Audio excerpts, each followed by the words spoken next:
Como iniciar minha comunhão com Deus, já que nos acostumamos a enxergar Deus muito longe de nós? E como conseguir com mais presteza amar o próximo como a mim mesmo? Uma das coisas que eu tenho mais refletido nos últimos tempos é como que o Espiritismo muda a nossa visão de Deus. É que quando a gente lê a codificação, às vezes a gente lê muito rápido. Eu já reli muitas vezes. Mas nas últimas leituras que eu tenho feito, a gente começa a se fazer perguntas mais precisas. E uma das coisas que me impressionou muito, se você der uma lida na Revista Espírita, no livro A Gênese, no Livro dos Espíritos, na codificação como um todo, o quanto que Kardec escreve sobre o fluido cósmico. É impressionante. E escreve, às vezes, falando em detalhes, questões complicadas. E eu ficava me perguntando, mas por que ele está falando sobre isso? Parece que é um assunto... As pessoas não vão compreender, não são todas as pessoas que vão compreender isso. Até que um dia, uma luzinha se acendeu. E eu me dei conta de que nós, seres humanos, encarnados, temos uma visão de Deus. A nossa visão de Deus foi retratada, a visão da humanidade foi retratada por um pintor, Michelangelo.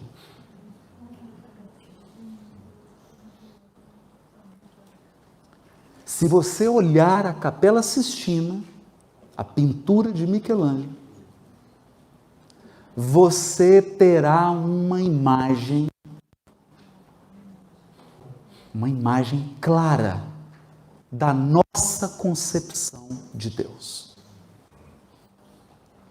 Um homem, engraçado isso, não? Um homem mais velho,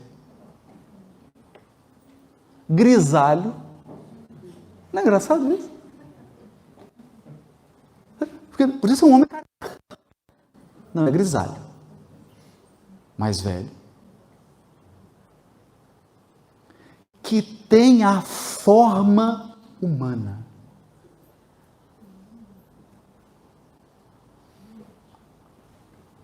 Mas a parte mais dramática não está aí. A parte mais dramática é que se você imagina Deus como uma forma humana, para chegar em você, esse Deus tem que esticar muito a mão. E o ser humano também tem que esticar, mas não consegue tocar.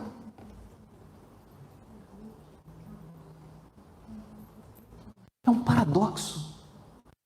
É um Deus que está tão inatingível.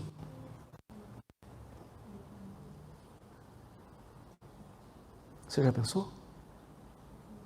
O problema desse Deus é que ele mora onde?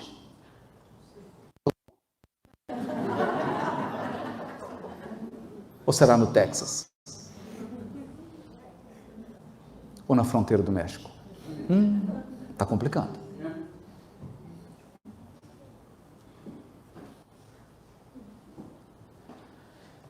Então, na questão 13 de O Livro dos Espíritos, Kardec pergunta sobre os atributos de Deus.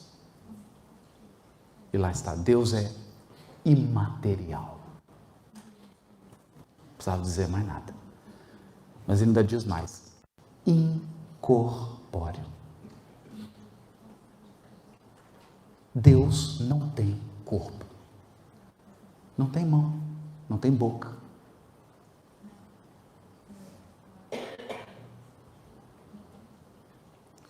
e material incorpóreo.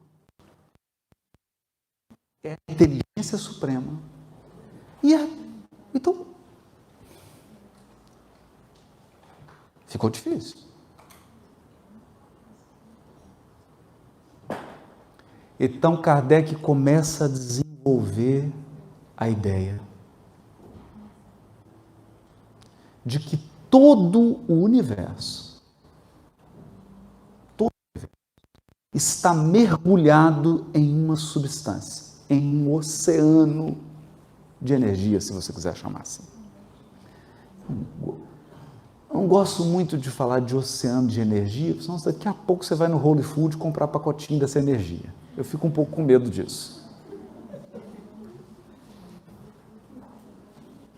Mas o fato é que o universo está mergulhado nesse elemento que é o fluido cósmico. E esse elemento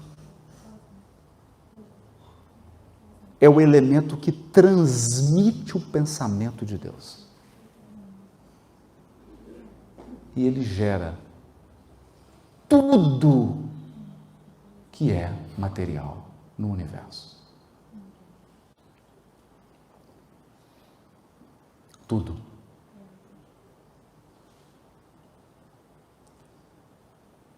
Então nós estamos mergulhados em Deus. Se eu tivesse que explicar isso na época do Kardec, era muito difícil. Era muito difícil. Mas hoje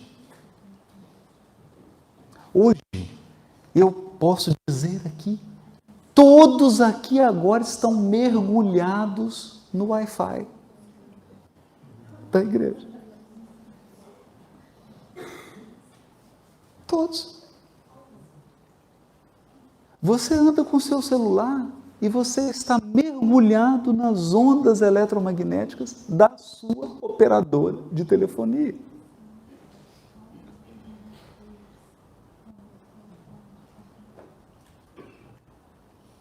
Isso é o fluido cósmico, com uma única diferença. Pega em todo lugar. E não tem taxa. E a banda é muito larga. Então, essa ideia de olhar para cima, olhar para baixo, olhar para o lado. Eu me recordo quando fui no Museu de História Natural em Nova York. E lá estava tendo uma apresentação do Neil, aquele que assumiu o programa Cosmos. E era uma coisa muito legal, porque você ficava assim, tipo num 4D, colocava um óculos e você fazia uma viagem, saía da Terra e ia para o espaço. E aí a voz do Neil ia te conduzindo assim. Olhe para o seu lado. Você está vendo as estrelas? Olha para cima, tem estrela. Olha para baixo. Para baixo de você tem galáxia. Olha para... Então você vai aprender agora a primeira lição. No universo, você é sempre o centro.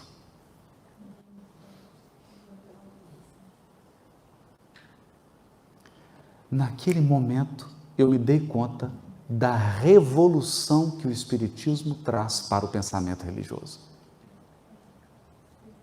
Nós estamos mergulhados em Deus e você está no centro. Só que eu também. Todos. Aliás, não é que esse é um dos postulados da teoria da relatividade? Não existe referencial privilegiado?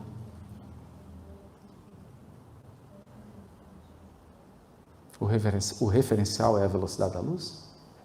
Não é um local?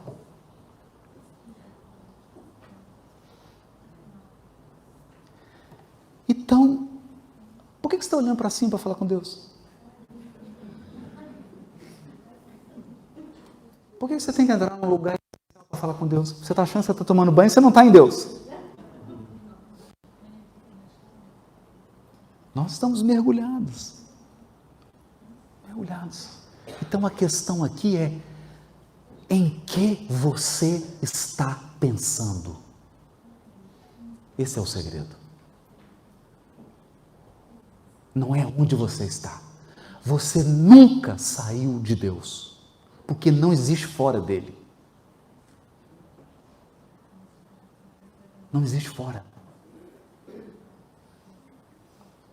A questão é: em que você está pensando? Você está focado em quê? Em que você está focado agora? Essa é a pergunta de ouro. Essa é a pergunta de ouro. Porque o que nos separa de um espírito evoluído e puro é o foco. É o foco. É no que ele está concentrado e no que nós estamos concentrados. Porque ele está tão mergulhado quanto eu.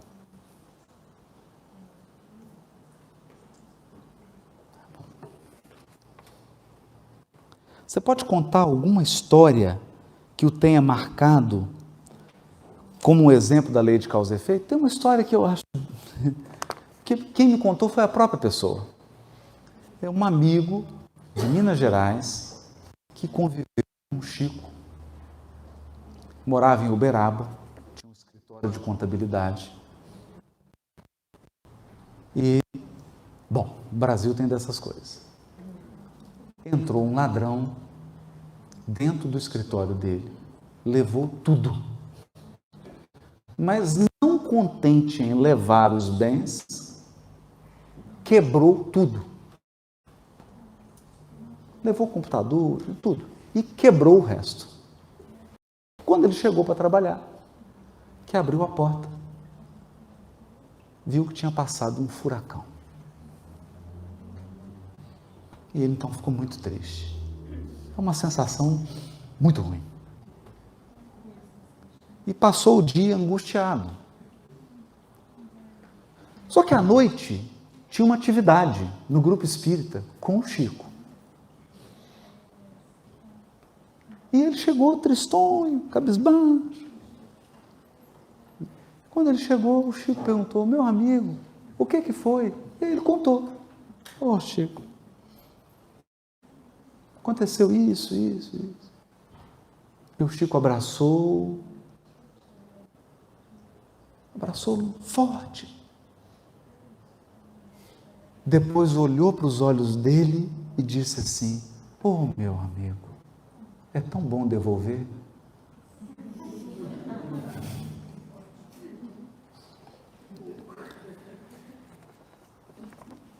Esse é um aspecto da lei de causa e efeito. Não há ninguém te vigiando. Porque a lei está na nossa consciência e o juiz está dentro de você. E onde quer que eu vá, meu débito vai comigo. Onde quer que eu vá. Não existe impunidade na lei divina. Existem formas de resgate. Eu posso resgatar com um trabalho no bem intenso e posso resgatar, às vezes, com um sofrimento, com uma perda do mesmo gênero, na mesma intensidade, da mesma maneira que eu causei. O que leva os espíritos a nos dizer: toda vez que eu prejudico alguém, no fundo, a minha mão está prejudicando a mim mesmo. Eu penso que estou causando mal para o outro. Não. Eu estou, na verdade, gravando um padrão energético em mim de resgate. E por quê? Porque faz parte da lei.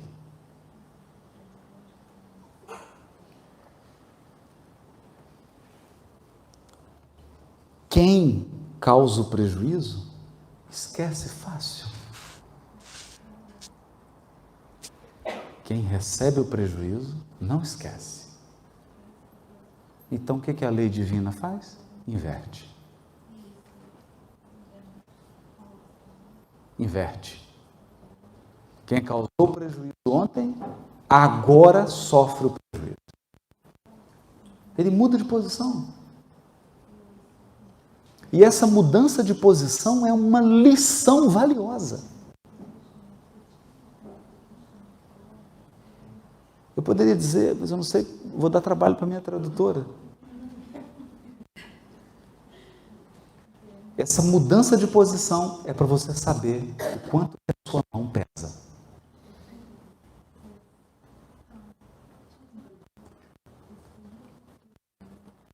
Você coloca o peso sobre o outro, aí o peso vem sobre você. Você consegue perceber o quanto pesa.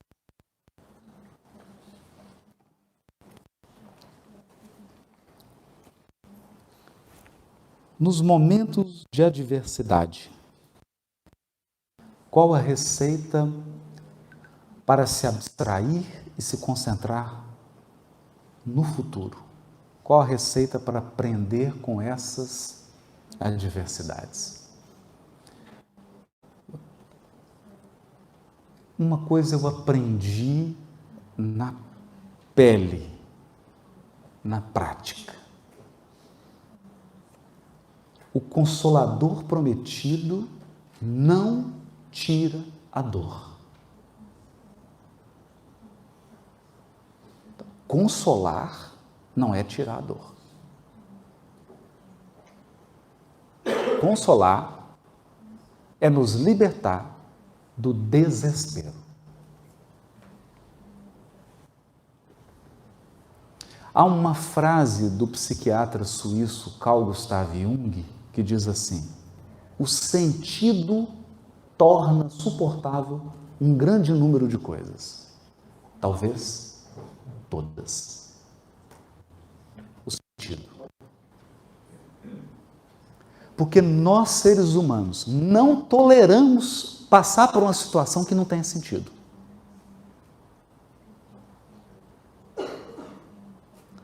A falta de sentido dói mais do que a própria situação.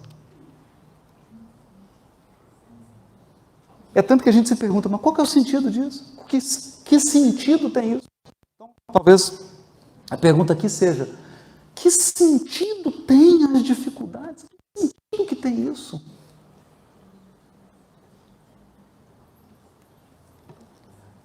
E eu me recordo de uma frase do benfeitor Emmanuel, também da psicografia de Francisco Cândido Xavier, que ele diz assim: enfrentarás obstáculos externos a fim de vencer as limitações internas. As nossas limitações interiores, as nossas fragilidades interiores vão atrair obstáculos e situações exteriores, adversidades, para que a gente supere, para nos tornar mais fortes. Então, nós costumamos dizer que essa história de anjo com asa de algodão, colorida, e só na pintura em filme. Os espíritos angélicos de verdade são de diamante bruto.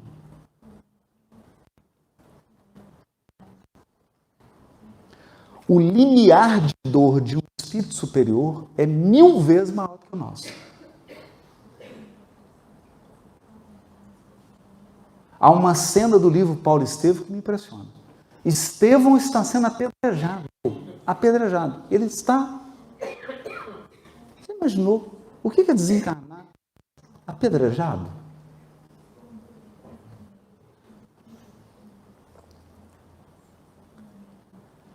No meu caso, eu estaria numa gritaria tão grande, num escândalo. Um escândalo gigantesco. O que me lembra daquela história do Chico. Ele estava viajando num aviãozinho pequeno, em Minas, né? Um aviãozinho pequeno. E passou por uma turbulência. E avião pequeno, você sabe como é que é, né? O avião dava umas descidas, né? E parece que deu um probleminha mesmo no avião. E o avião estava assim, com dificuldade. Mas, você está num avião com o Chico Xavier, você está tranquilo, né? O Chico Xavier, ué. Está tranquilo. De repente o Chico começa a gritar. Valei-me Nossa Senhora! Quem estava do lado? Falou, gente, é o Chico. Nós vamos morrer, vou desencarnar. Um desespero total. Até o piloto desesperou. O Chico começando a gritar. O médico falou, vai morrer todo mundo. Isso aqui não tem salvação. Aí entra o Emmanuel no avião. Chega perto do Chico. Posso saber por que você está gritando? O senhor não está vendo? O senhor não está vendo o problema? Ele falou, sim, o problema é grave. O senhor não está vendo que eu posso morrer? Ele falou, morra com a educação. Então eu me lembro dessa cena do Estevão sendo apedrejado e o Estevão em silêncio. E aí surge Jesus. Ele vai andando na direção do Estevão. E aí diz o Emmanuel que ele fica do lado de Estevão, acariciando os cabelos de Estevão. E olhando para Saulo, que estava comandando a sessão de apedrejamento. Olhando. E aí o Estevão percebe. Se fosse eu falava assim, o senhor não está vendo que eu estou sendo apedrejado? Olá? Eu estou sendo apedrejado. Estevão olha. Mestre, não fica assim com ele. Ele é uma boa... Começa a defender o Paulo. E ninguém comenta nada do apedrejamento. Eles mantêm um diálogo. E Jesus ali, naturalmente, transferindo energias que nós desconhecemos, o Estevão ainda consegue ficar encarnado por um tempinho, a ponto de conversar com a irmã.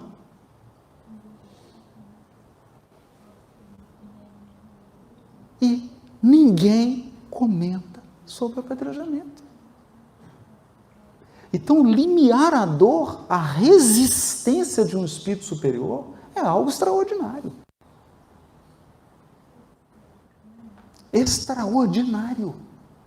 Eles enfrentam perdas, solidão, uma série de questões que nós não conseguimos passar. Então, a evolução, ela também vai nos fortalecendo. Vai nos fortalecendo. A ponto de, se você olhar para o que te fazia chorar quando você tinha 14 anos de idade, você vai rir hoje. Não vai? Vai rir. Vai rir. É igual quem está assim no segundo, terceiro filho, não é?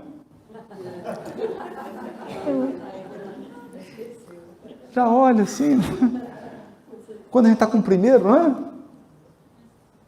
Você está afobado com tanto de coisa, quem tem 3? Não é?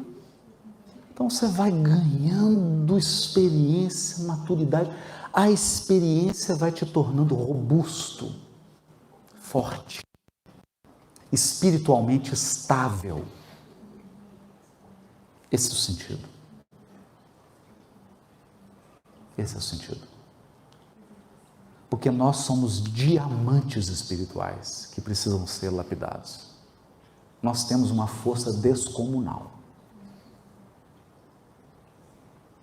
Uma força extraordinária. Não é? E por fim, 2 minutos para encerrar. A pergunta sobre se a tecnologia de hoje não nos afasta. É um paradoxo. O mundo nunca esteve tão próximo. Eu acho que eu vou revelar minha idade com esse exemplo, mas quer dizer, eu ainda peguei um tempo em que linha telefônica era igual imóvel. Você comprava, passava escritura, não é? Vendia linha telefônica. Não tem tanto tempo assim. Não tem tanto tempo assim. Quem veio para os Estados Unidos há uns 20, 30 anos, lembra o que era fazer uma ligação para o Brasil? Hoje não tem distância. Então nós temos tecnologia suficiente para estarmos permanentemente conectados. Mas será que nós temos espiritualidade suficiente para isso? Então, deixa eu dizer como eu vejo isso. Aqui é a minha visão. Apenas estou sugerindo. Eu penso que essa situação é uma grande lição e um checkmate para que nós possamos desenvolver a nossa espiritualidade. Nós vamos chegar num processo tecnológico tão grande, que só vai nos restar uma única coisa a fazer: desenvolver nossa espiritualidade e nossa religiosidade. Não vai ser opcional. Religiosidade e espiritualidade não vai ser opcional nos próximos 15 anos. Vai ser uma questão de sobrevivência. Sem religiosidade, sem espiritualidade, você não vai sobreviver. Por quê? Porque religiosidade e espiritualidade, nestes termos que nós refletimos hoje, nesses termos aqui, não estou falando de ritual, não estou falando de religião que afasta as pessoas, não estou falando de religião que faz um matar o outro, eu estou falando de religiosidade, espiritualidade, eu estou falando de conexão com as leis divinas, eu estou falando de algo que paz, harmonia, equilíbrio, não guerra. Se isso não for construído, nós não vamos dar conta. Por quê? Porque cada geração, dizem os filósofos, cada geração tem um desafio. A nossa, acredito eu, tem um desafio muito claro. O que é ser humano? O que é ser humano? Os robôs já estão fazendo tanto de coisas. Daqui a pouco não vai ter mais emprego tradicional.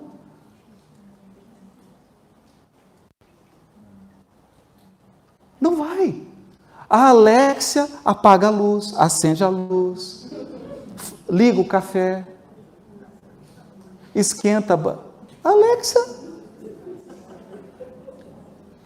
Então, antigamente, os critérios de relacionamento eram outros. Hoje, o que é ser um humano? Quais serão as atividades dos seres humanos? Não que as máquinas vão fazer 90% do que nós fazemos hoje.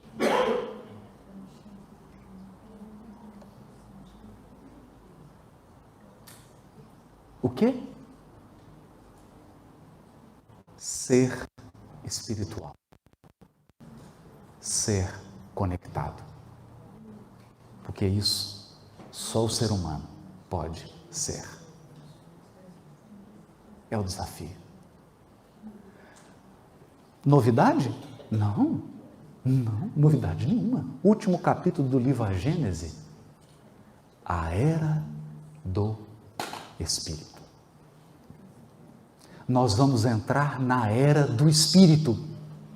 Porque lavar louça, acender luz, apagar luz, subir escada, descer escada, construir, impressora 3D, tudo isso os robôs vão fazer.